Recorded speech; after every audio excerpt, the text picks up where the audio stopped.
So Warren, let's go way back to when you were a kid. What was the first musical thing that caught your ear? I mean, not necessarily rock or even blues or even anything with guitar, but the first musical thing you remember that caught your ear and you were thinking, wow, I really love that.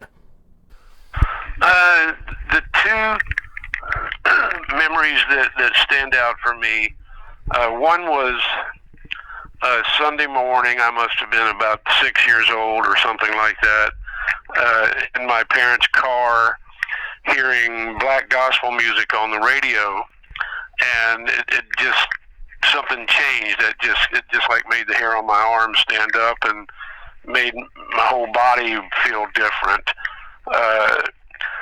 And I can still get a glimpse visually of that moment in my mind. And the other one was similar, in my parents' car, hearing Sounds of Silence by Simon and Garfunkel. Again, I was probably around 6 or 7 or however old I was, and just something about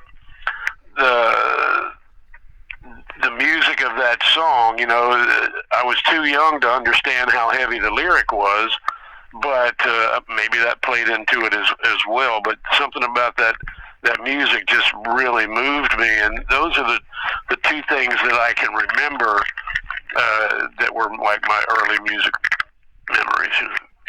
I hate to use the term real blues because that's subjective, I guess, but do you recall the first time you ever heard older blues as opposed to like through Cream or Led Zeppelin or Fleetwood Mac or something like that? Do you recall hearing any of the older artists like Son House or Muddy Waters, Howlin' Wolf, stuff like that? Well, I remember hearing bbking long before I had even picked up guitar. You know, I started singing earlier. I started singing when I was around 8 or 9, and I was mostly listening to soul music, you know, the Four Tops and Temptations and Sam and Dave and Otis Redding and Wilson Pickett. But at that time, you know, I hadn't really acquired this interest in guitar, but I remember hearing B.B. King and just loving his voice. And then a few years later, when I started hearing guitar music, it dawned on me, oh wow, he's also playing that great guitar. It's the same person doing both things. Right. And that was a revelation for me that, oh, you can do both of those things.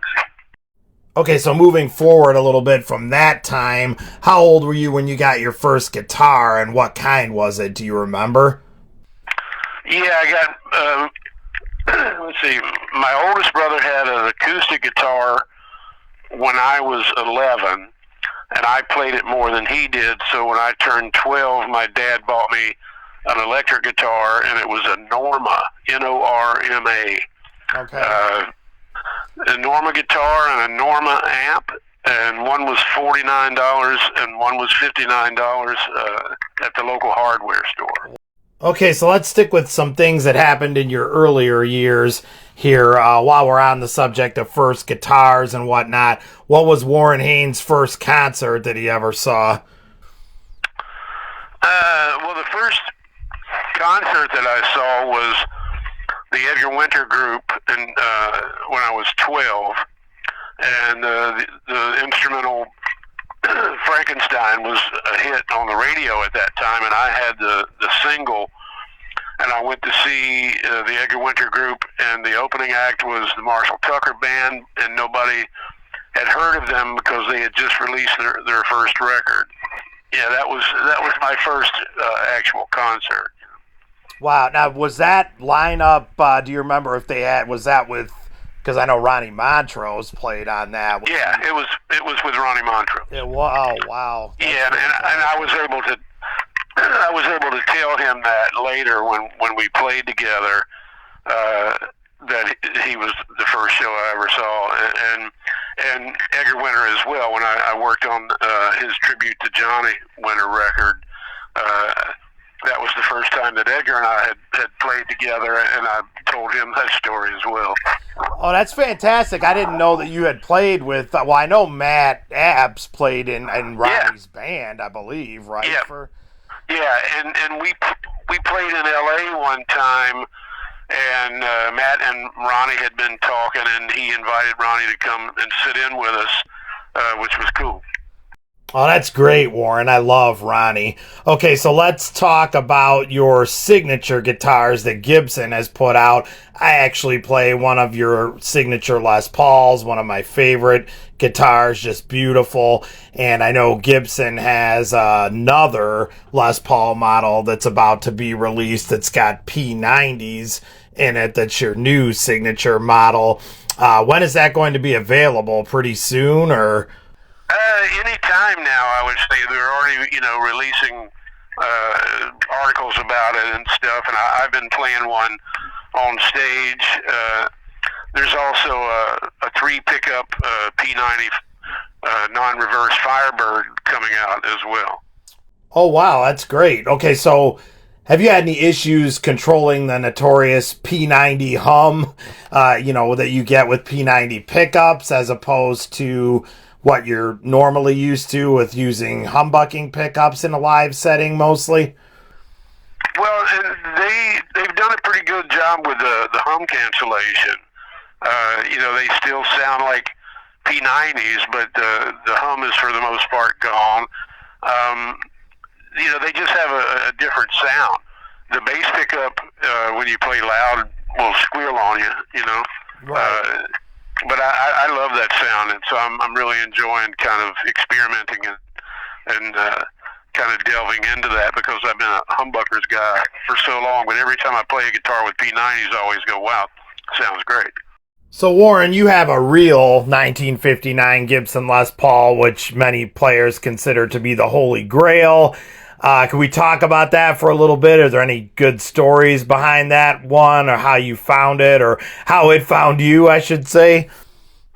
I got it from my friend Ronnie Proler, who owned it for a long time, and had always maintained that he thought that I was the one that should own that guitar. And so it took years, but eventually that wound up happening, and it's a beautiful instrument.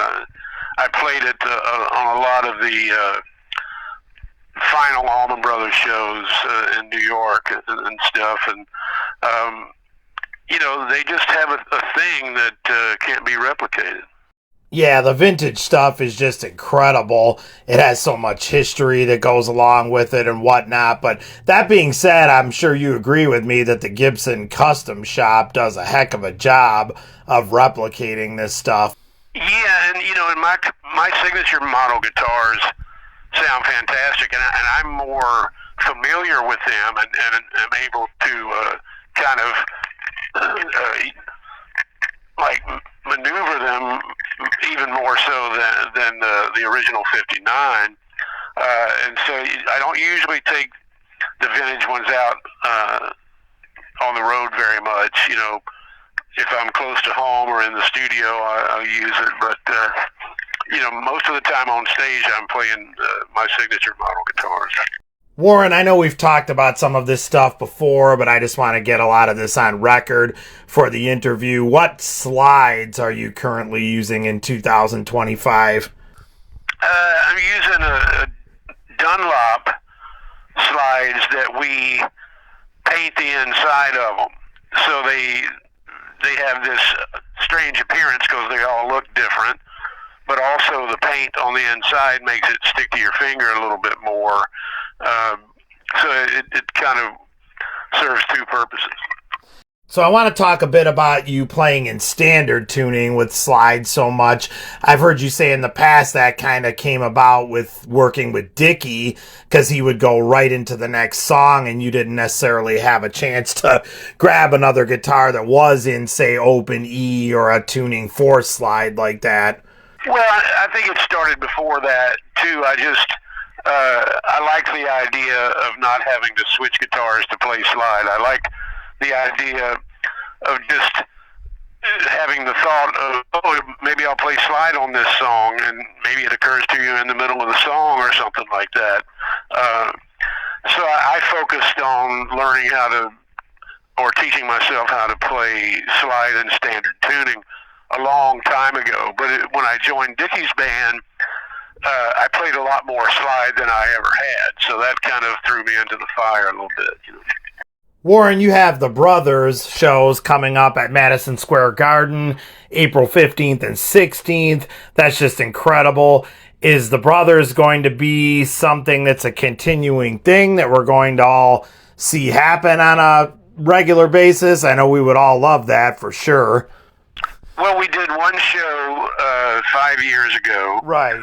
That came about by JMO reaching out and saying, hey, we should play together again. And now we're doing 2 shows for the same reason. The first one was the 50th anniversary, and this one will be the 55th anniversary. At the moment, that's all we're planning on, and very much looking forward